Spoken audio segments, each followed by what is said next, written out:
All right, what we're going to do today is make strawberry jam. I hope everybody likes strawberry jam because we're going to. The young at heart say yes. Okay, so and we're going to take it as if you were doing it at home. So we're going to have to wash these berries. We're going to have to cut these berries and get them prepared, and then in your notebook, the steps for this process are there for you. And I will tell you where they are. Oh, before we do this, we have a quiz to see how much you know. In the front of your notebook, there's a candy quiz. Did you do it? There is a candy quiz, and there's one at the end too, sorry. So, we're going to go along, and we'll do it together, so you don't have to answer it. And you give me your answers. But number one, it's okay to use bruised, cut, or overripe fruit when home canning. False. We talked about that. Whether food should be processed in a pressure canner or a boiling water bath canner depends on the amount of fiber in the food. What does it depend on? Acid levels. Foodborne illnesses from improperly canned foods can be deadly. That's true. Botulism is the deadly spore. And did you know it takes less than a quarter teaspoon of food with a botulism spore in it to kill you? If you have any questions about your food, if you see a foaming jar, if the lid that's depressed in the top, that should be depressed in the top of your jar, is popped up, discard the food. If you open a jar and you get a strange odor, it doesn't smell like peaches, discard the food. Sometimes you will see discoloration along the lid. There'll be a black spot, and it's not something growing. You can rub it, and it's not a mold. It isn't a mold. The acid in the food is degrading the jar lid. You can use that food, but if you're in question, boil your food for 20 minutes. That will kill botulism. Don't eat it first. Boil it first for 20 minutes. No, you pour it in a pot and just cook. Put a lid on it and cook it for 20 minutes. Okay, you can always count on an old family recipe to be a safe canning recipe. We did not talk about this. And this goes back to the Ball Blue Book. Our parents used to can, my parents used to can without a pressure canner, tomatoes and beans, all kinds of stuff. But my mom doesn't remember, I found that out last night. But they did, they made soups and stuff and put it in jars. And the reason they got away with it was because, one, most people did not raise a lot of cattle on the same land they farmed. Two, they did not use a lot of the pesticides and herbicides and toxic chemicals in their food that we use today. And three, they used hygienic techniques to can their food. We have problems today because a lot of times the fields where our food is grown is next to the fields where the cows are grazing. So that waste, that animal byproduct, is by water washed into the crops. And so now we have to be very, very careful about the way we preserve our food. So when it comes to an old family recipe, if it says that you can boil your beans in water without pressure, that is no longer true. Our food has degraded to the point where we need to be careful. The other thing about the old family recipe is that in the old days they could can a tomato in a boiling water bath and that was safe. And today you have to question where that tomato came from. Is it hybrid? Is it GMO? And then the other thing also is that in the old family recipe, you can add anything to the pot, and you can water bath it. And today you can't do that either. If you change the pH, you must pressure can it. Okay, properly canned foods can be safe, nutritious, and delicious. True. Ascorbic acid, which you added to fruit to prevent discoloration, is the powdered form of what vitamin? Now this is what you add to tomatoes to bring the acid level up. Vitamin C. It's the same acid that prevents your peaches from turning brown. We're not going to use vitamin C for that. We're going to use lemon juice when we can our peaches to keep them from turning brown. It does the same thing and it's a lot less expensive. A 4-ounce container of vitamin C is $15. Yes. I do use it, but believe me, it's very sparingly. It's only when I'm not sure that my tomatoes are what they, and sometimes you can look, if you've grown tomatoes, a lot of tomatoes, you can look at them and kind of tell where they came from. But if I'm not sure, then the vitamin C, whatever I have at the time, or lemon juice is going to go into those tomatoes. Okay, you can change the amount of sugar or salt in a canning recipe to taste. That's true and false. There are some, yes, because there are some things that makes a difference in, like peaches. If you change the amount of sugar and it's too high for the peaches are going to lose their flavor and float. If you change the amount of sugar in the recipe and the sugar is too low for the peaches, the sugar is going to seep out of the peaches and they're still going to not taste like anything. So some things you have to use it as a balance. Salt is the same way. Salt is a natural preservative. There are some foods that if you preserve them without salt, they have a tendency to go bad. Yeah. Some beans are like that. They will go bad if you don't preserve them with a little, and you can use as little as 1/4 of a teaspoon, but it has to have some there. Because again, we're talking about by osmosis, the cellular walls, and what each cell needs to maintain plump and maintain its vitality and its taste. So, which packing medium best preserved canned fruits shape, color, and taste? We didn't talk about this. Well, somewhat we did. It maintains its taste, its color, and its shape. Is it sugar syrup, water, apple juice, or grape juice? If you were to guess, it's the sugar syrup. And we did, those of us who were standing here talked about that. It doesn't just preserve the taste, it helps it preserve that shape because it's cellular. It is a cellular process. Which of the following foods should not be processed using a water bath method? Out of this list, which one of them cannot be water bath? The green beans, that's correct. Why can the pickles be water bath? They're high in acid, that's right. It doesn't make a difference whether I use a water bath canner or a pressure canner to preserve food. Is that true or false? That's false. Very good. You all got an A. Okay, we're going to move on to strawberry jam. And in making strawberry jam, when I learned how to make it, there was no Pomona around. Pomona has made my life easier. This is a pectin. It's a fruit pectin from an apple. It's actually the fiber of an apple in a powdered form. I use this because I'm a vegan. And a lot of Sure-Gel's products have animal byproducts in them, or they have chemicals in them. And MSG and some of these other things that I care not to have. So Pomona has dried this apple pectin and packaged it along with some calcium. And what calcium does is it has a chemical reaction with the pectin and causes the jelly to gel.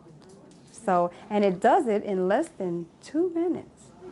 And I was spending all night stirring my jams until they cooked down to gel. Now, I chose this process and saved myself a lot of time. It's calcium and what? It's calcium and it's apple pectin. Apple pectin. You can get Pomonas online at www.pomona.com.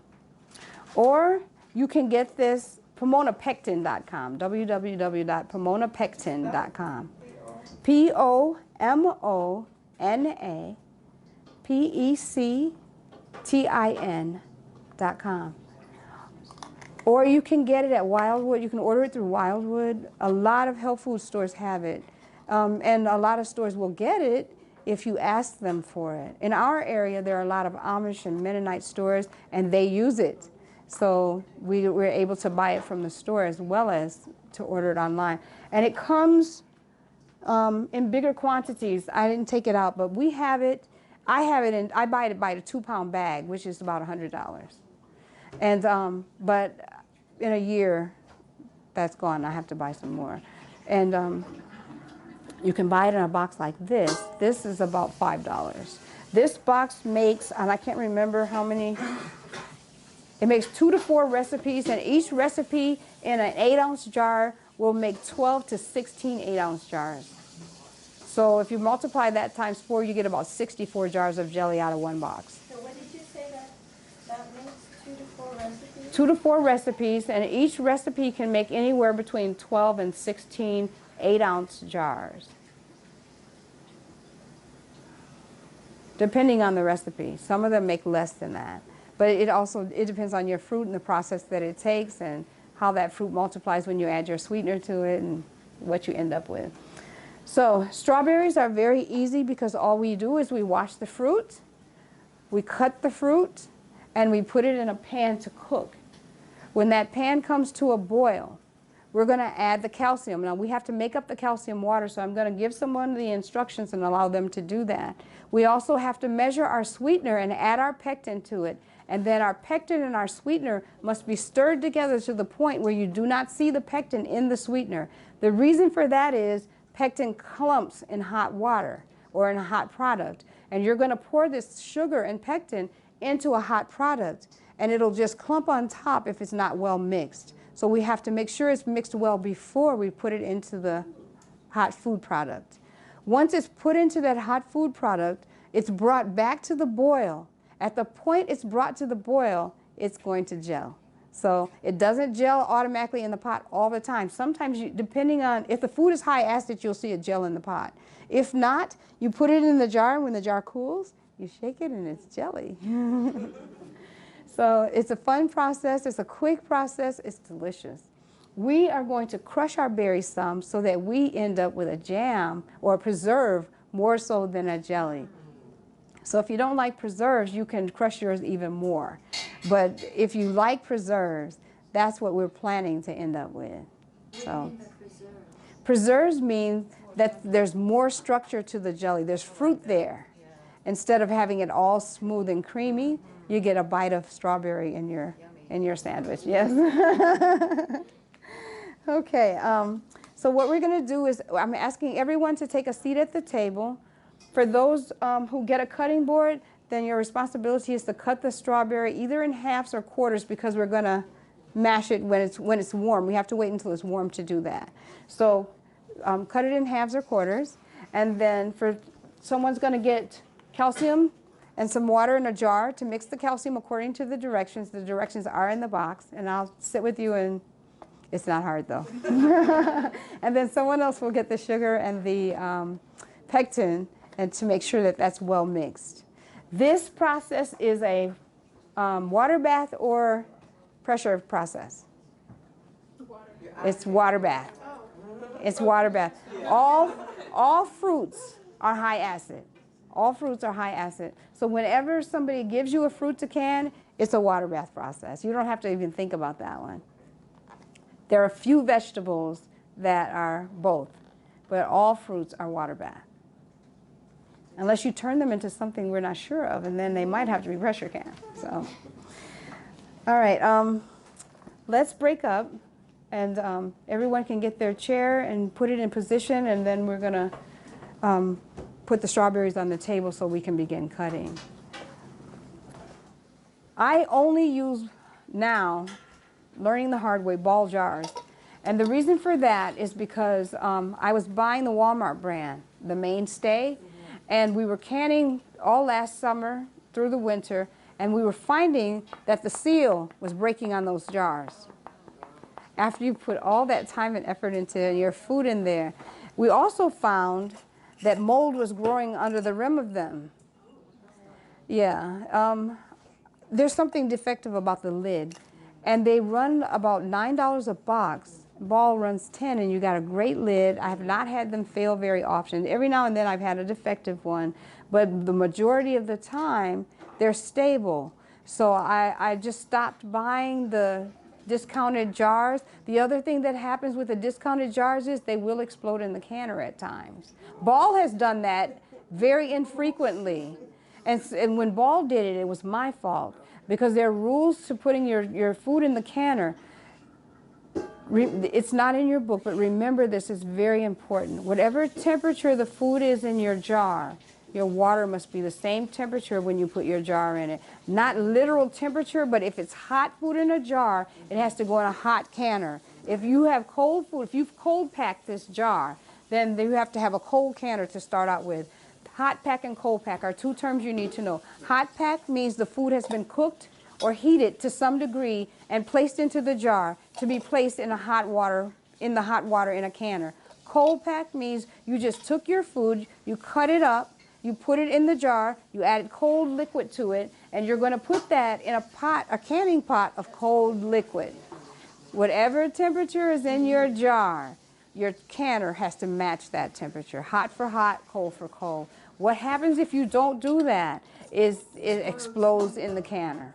If I've left my hot food sitting out on the canner waiting for a batch to come out, because the canner will only hold 7 quarts, and say I've processed 10, which had happened last night.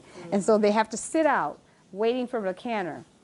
They're starting to cool as they sit there. And when I open up that canner, it's coming down from 250 degrees, 240 to 50 degrees. So it may now be at 140 degrees. I cannot put this 80-degree jar in 140-degree water and put it under pressure, because it's going to collapse. The bottom of the jar is going to collapse, and it's going to explode, and all my food's going to be lost in the canner. When that happened with me on a ball jar, it was because I had done just that. I wasn't paying attention, and I put the food too cool in a hot canner. If you have that happen to you, what you can do is have another pot on the stove with boiling water that you can submerge that jar in and sit it there while you're waiting for the canner to stop. It doesn't have to be boiling. It has to be at boiling temperature. And you put the jars in there, put the lid on it, and just leave it sit there until your canner cools down. Then swap them out, put them into the canner. And that way you will maintain your jar integrity, and you'll can your food, and you won't lose anything. So if you have extra jars waiting to be canned, do you put them in boiling water? I put them in let me tell you, I do things other people don't do. I put boiling water in my sink. I plug my sink up, put boiling water in there, and stick my jars in the sink. But if you don't want to do that, because sometimes you have to use your sink, then you can put them in a pot that you boil the water in and turned it off. And just put a lid on it so it keeps a good temperature. You don't want it to drop to 80 degrees. And then when your canner is done, transfer them to your canner and turn your temperature up and get the process going. Whatever way you decide to do it, you need to keep them warm and keep them up, the temperature high.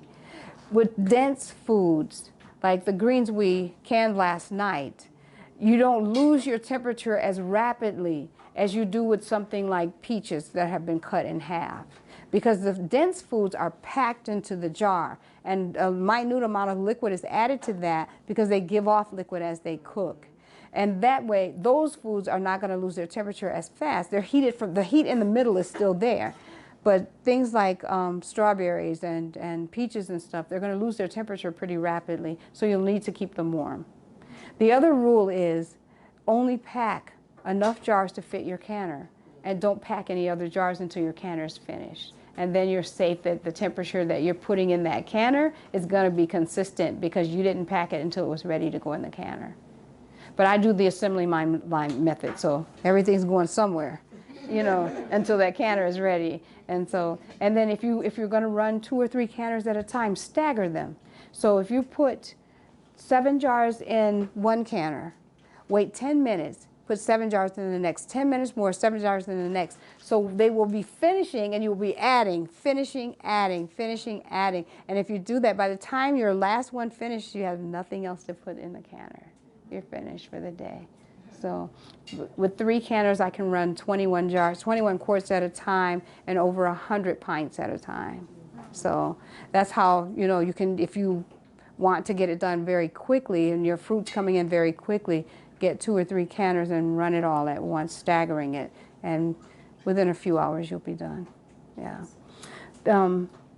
Harvesting your food, remember, 3 days is the max you should take. You can go longer, but harvest your food, plan your crops when you plant them so that they will mature in a staggered fashion, so that you're not under the gun to can all of your food at one time. How do you do that? You plant everything 2 weeks apart. So if you have tomatoes, and your plan is to plant 100 tomato plants, at the beginning of the season you plant so many. 2 weeks later you plant so many. 2 weeks later you plant more, so that they'll always be ripening, but not exactly at the same time. That's right. That's right. So. Okay, I think our strawberries might be ready for us to begin cutting. So, okay, we'll start that. There's no special way to cut them. The point is to get them small enough to mash. So That's all we're trying to do with that. And when we're cooking our strawberries, we don't add any water. When we make jam, there's no water added. It's just the fruit that's cooking. And the fruit will cook down and give off its juices with the sugar. And then, like I said, we add the pectin and the calcium, and we have jam. There are other ways to make jam. If you have grapes, you put them through the steamer first. The easy way is to put them through the steamer first and get grape juice. Then just cook the juice, add the pectin and the sugar and the calcium, and you got jam. The hard way is to cook the grapes, mash the grapes, strain the grapes. Then you get the juice, measure the juice, then add, then you go through the jamming process. There's lessons to be learned in each way. If you ever decide to cook your grapes first, you do get a lot of pulp, but you also get a sediment that comes after when you pour the juice off the grapes that cannot be canned. So you have to let that juice sit for 24 hours. You have to pour it off the jar, leaving the sediment in the bottom of the jar, and then make the jam from that. So I use the juicer steamer, so you don't have those steps if you use the juicer steamer. If you cook your grapes first, you have to keep it for 24 hours in the fridge? If you cook your grapes first, you're going to strain off the juice. And then the juice has to sit for 24 hours before you make jam out of it. Or even if you're just going to can that as juice, you have to pour it into another container and leave off that sediment. That sediment will ferment your grape juice. You'll have wine. Definitely don't want. Yeah, you'll have Then wine. you just pour the top of You pour the top off. You'll probably have a ½ inch of sediment in the bottom. And you want to leave that. Okay.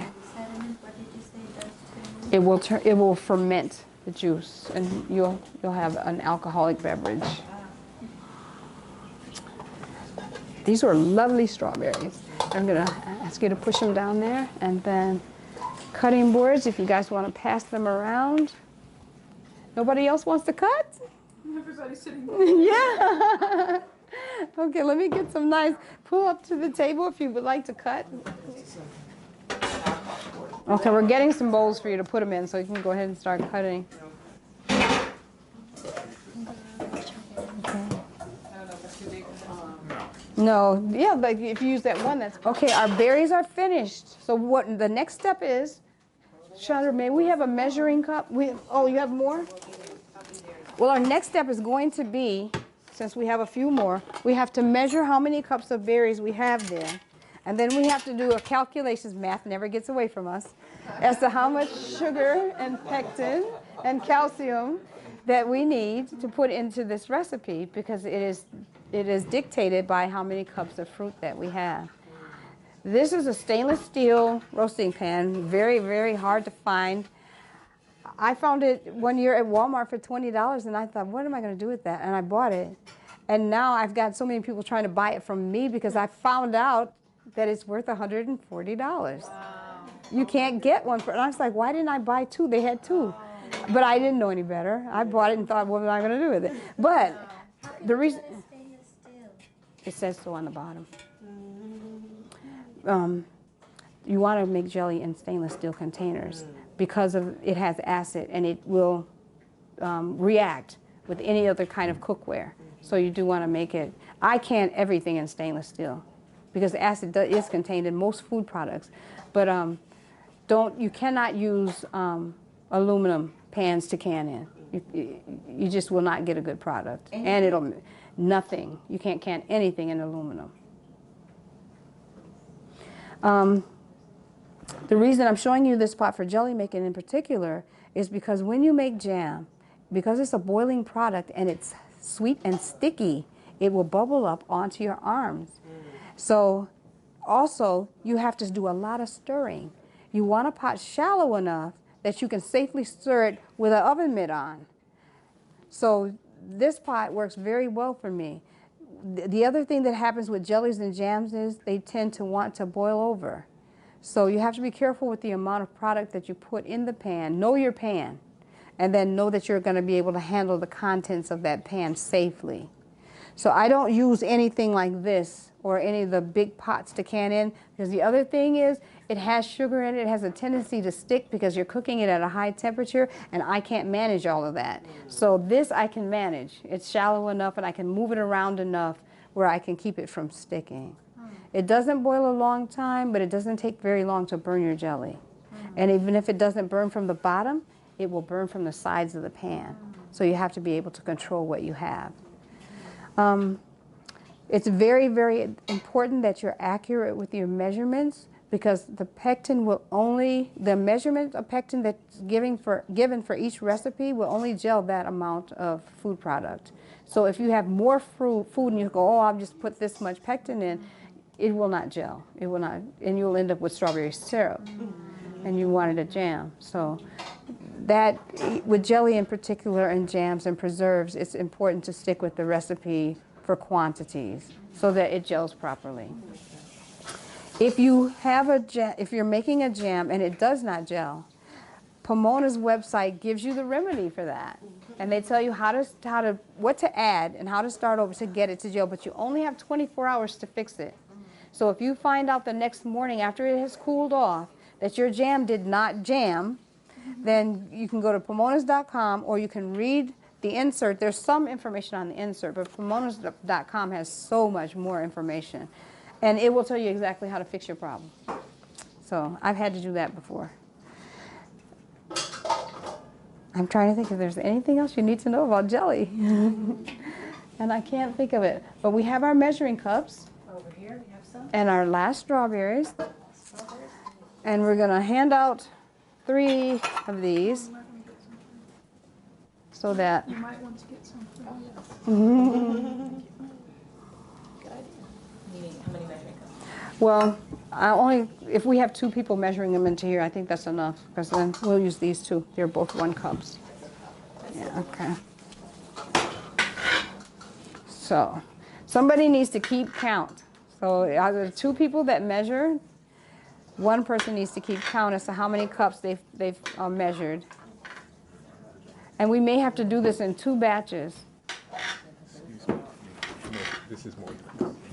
Okay. The other thing we need to do is wash our jars. So while this is cooking, our jars can be cooling. Our jars can be clean. We can be washing our jars because they have to go directly in. The lids to these jars must be put into boiling water. That doesn't mean they boil, because there is a seal, a gasket. Each lid has a gasket in it. And that gasket, the purpose of the hot water is twofold. The first purpose is to soften this gasket so that it will adhere to the top of this bottle, this jar. The second one is to sterilize the lid. So we bring the water up to a boil, and we put this in there.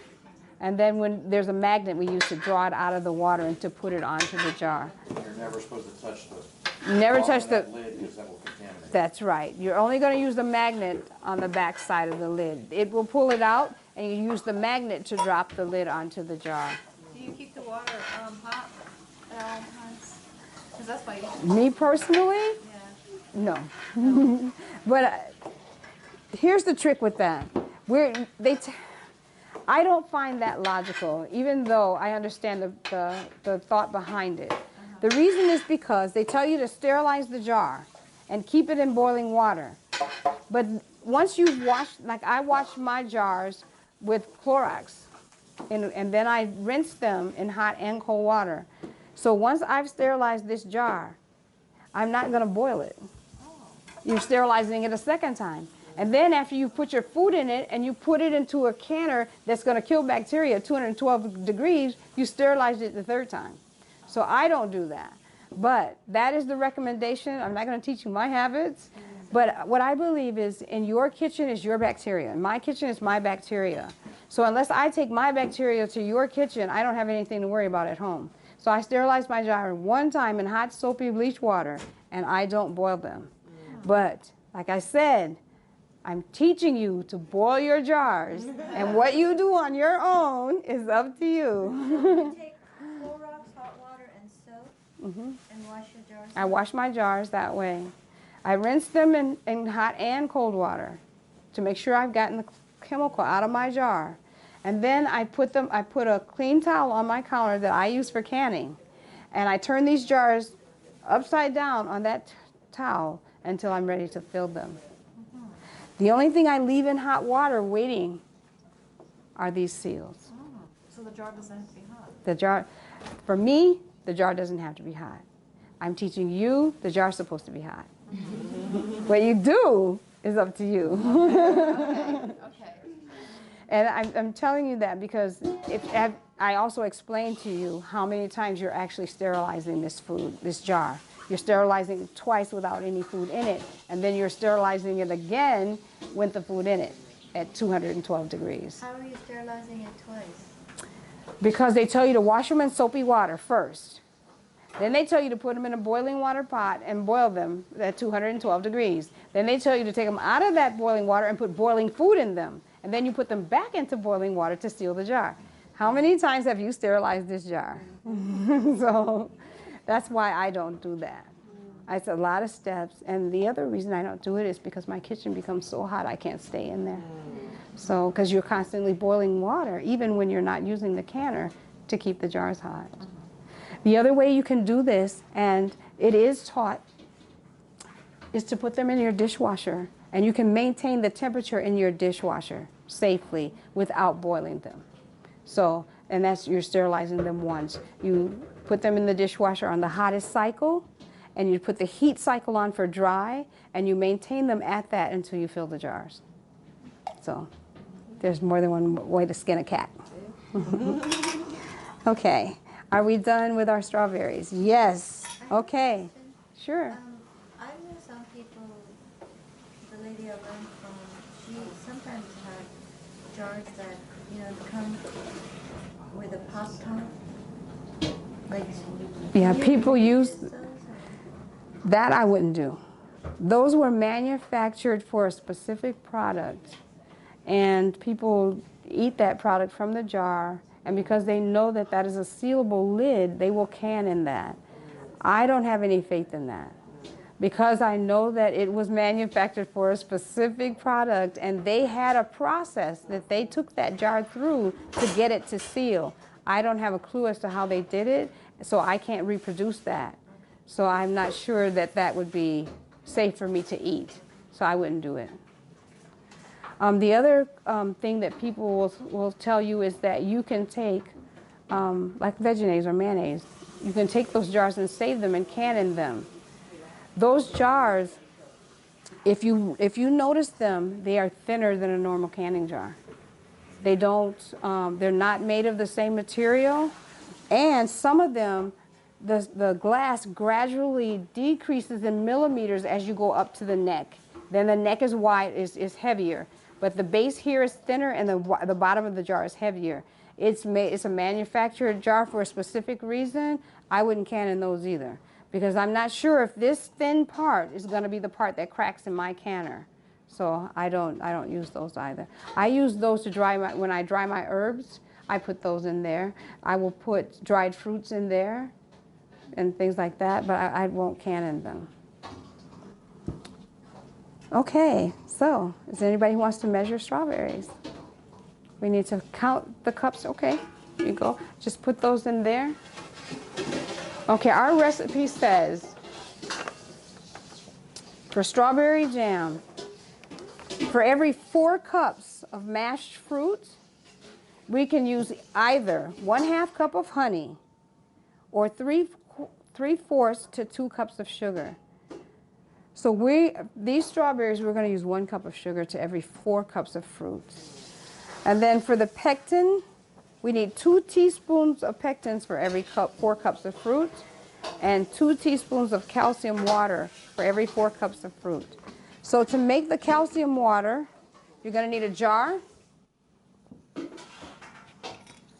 and the calcium powder. And then when we tell you how many cups of fruit we have, you're going to add, let me see how much, I think it's 1/2 cup of water to a teaspoon of calcium.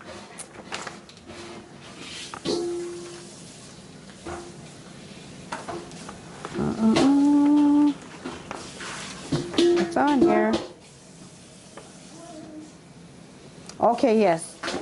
1/2 teaspoon of calcium powder to 1/2 cup of water. Okay, so let's see what we have in berries and then we'll get started.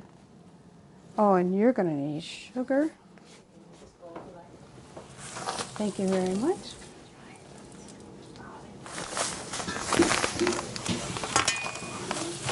I don't think you're gonna need both of these. And this is an organic, non-GMO, project certified sugar. Once you break the seal of a jar that you can, you should basically just use it up, right? It's no longer good for preserving. Like say you can something and then you're ready to eat it, you break the seal. It's not like you can. There are two trains of thought on that. And we're talking about this. May I see that lid, please? We're talking about this rubber seal, this gasket on the inside of this. Her question was, once you've sealed a jar, and correct me if I'm wrong, and you're ready to eat that product and you open it, can you reuse this lid? I do. And I'll tell you why. I examine every lid I use. First on this side, if it's completely corroded, I don't reuse it. On this side, if there's nicks, cuts, corrosions, or if there's any crack in that plastic seal, I don't reuse it. I have found that these will last an average of 2 seasons each. And that's because you've carefully, one of the keys to helping these last is how you treat that jar before you put this on there. Once you put the hot food in the jar, the lid, the rim of that lid has to be wiped off. It has to be, then that means you have a clean rim. And then this will seal to that rim.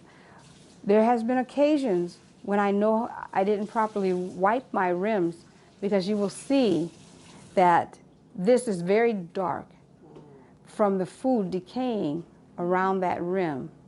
So if you're properly caring for your jars and your rims, you can reuse them. The recommendation from Ball is to toss them every time you use them and purchase new ones. Of course. Can you reuse that part again? This, That part you can. this is reusable.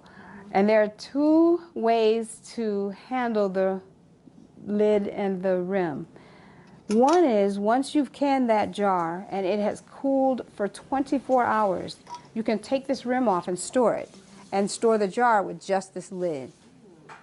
I don't do that because I have found that exposed to the environment, these can lose their seal. So I leave the rims on. It doesn't always happen, but it's happened more than once, and that's enough for me. So I don't do it. They're relatively inexpensive, so if I need some, you can purchase them. But for me, the best way to do it is to leave it as one piece. They stack better if you leave the rim on there. And what I was doing in my storage before we're renovating it is leaving my jars in their box labeled and then stacking them according to size from floor to ceiling in my storage. And that way, if this rim is on there, the box on top sits better. It fits properly. And so, yes. We need to measure the berries. And then once we've gotten our quantity, we'll do our calculations for our sugar, our cane sugar and our calcium water. It has to go to the line. It has to be accurate. That is over 1 cup. So you need, yes.